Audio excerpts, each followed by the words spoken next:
আরো সোসাইপুরা ভাই আমি ভাই খুব ভুল করছি ভাই। আচ্ছা ও আপনার ভাইরাল হওয়ার পরে কয়টা মেয়ে দিছে শিপনে বলেন, সত্য কথা বলবেন ভাই এই পর্যন্ত একটা মেয়ের সাথে আমার দেখা হয়নি। দেখা করে দেয় না একটা মেয়ের সাথে আমার দেখা মানে হয়নি। বেইমানি করছে শিপন আপনার সাথে? বেইমানি না ভাই, তাহলে বিশ্বাস করেন সে যখন আমার রাস্তায় ভাই নামাই দিছে ভাই, রাস্তা নামে একটা মেয়েও দেয় না ভাই যখন আমাকে 2-4-5 জন বুঝাইছে ভাই, তখন আমার কলিজাটা ছিঁড়ে গেছে গা। তখন আমি 5 জন কি বুঝাইছে যে মেয়ে বুঝাইছে খায়ও না? না এটা না বুঝাইছে ভাই আপনার মতো লোক আপনি কি করে এই কাজে গেলেন ভাই। তখন আমি ভাই আবার কলিজাটা ছিঁড়ে গেছে গা। আমি কই ভাই আমার মাফ করে দেন ভাই, আমি ভুল করছি ভাই। এমনি না কইলে জুতা দিয়ে বাইরে ভাই আসলে ঠিক কইছে মানে এইভাবে এরকম ভাবে অভিনয় আপনি পাক্ক অভিনেতা, আপনি পাক্ক সে জায়গায় কাইন্দা লট্টা মারতেন এনে বয়া কান্দাছেন আপনার এক ফোঁটা পানি পড়ে সিনেমা দেখাতে হবে আমি লোক কান্দা বলছে আমরা পানি তো পারে না চোখের পানি কে উত্তরা হোটেলে আসিলেন মেয়ে আসিল কয়টা? ভাই আমি কোনো হোটেলে যাই না। উত্তরা ছিল এক নাম্বার ছিল কই কই ছিলেন করে ওটা বাজেটে ভাই। এখন এই যে আপনার এখন আপনার মা কি আপনাকে জায়গা দিবে? আচ্ছা আচ্ছা আচ্ছা ভাই আমার আত্মীয় স্বজন ফ্যামিলি সবাই আমার জন্য মর্মাহত ভাই। আমি ফোন চালাই দেয় না, কারোর সাথে দেখা করতে পারি না ভাই। সবাই ভাই আমাকে নিয়ে তোলপার ভাই। আসলে ভাই জীবনে অনেক বড় ভুল করছি ভাই। এখন আমি অনেক ক্ষতি করছি ভাই, আপনারা আমারে মাফ করে দিন। তুমি অসম্মান করা যাবে না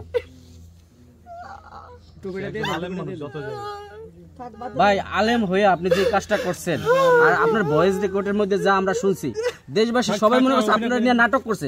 এখানে যারা যে ইন্টারভিউ নিচ্ছে কেউ আপনার সাথে নাটক করছে? ভাই আপনারা কি জানেন না আপনারা? আচ্ছা এখন এইটা যে করতেছেন এটা কি অভিনয় নাকি? না ভাই কি ডিরেক্টর আছে কেন কি? আমাকে যখন মানুষ কোনো কান্না চোখে পানি আসে না কেন আপনার? ঘটনা কি? যখন কিরা ভাই মানুষ বুঝাইছে যে ভাই আপনি এই কাজে গেলেন ভাই, আপনি কি জানেন না মানুষ মরে যায় ভাই। আমার টনকে লানা দিছে ভাই, আমি তো মরে যেতে পারি ভাই। আমি যদি এই অবস্থায় মারা যায় আমার অবস্থানটা কেমন হবে ভাই।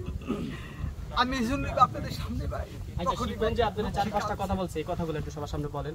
যে বাইরে যে কোরআন শরীফ লাথি দিয়েছিল একটা লোকের বিষয়ে কথা বলছে, সবগুলো ভয়েস আমি শুনছি বলবেন। হ্যাঁ হ্যাঁ এনার কথা বলছে, পরে আপনার আরেকটা লোক আছে ওর কথা বলছে, হ্যাঁ এর কথা বলছে, তারপরে আরো কয়েকজনের কথা সেগুলো সব শুনতে সবার সামনে বলেন যে কি বইলা আপনাকে এরকম করে ইয়া করছে সেটা বলেন।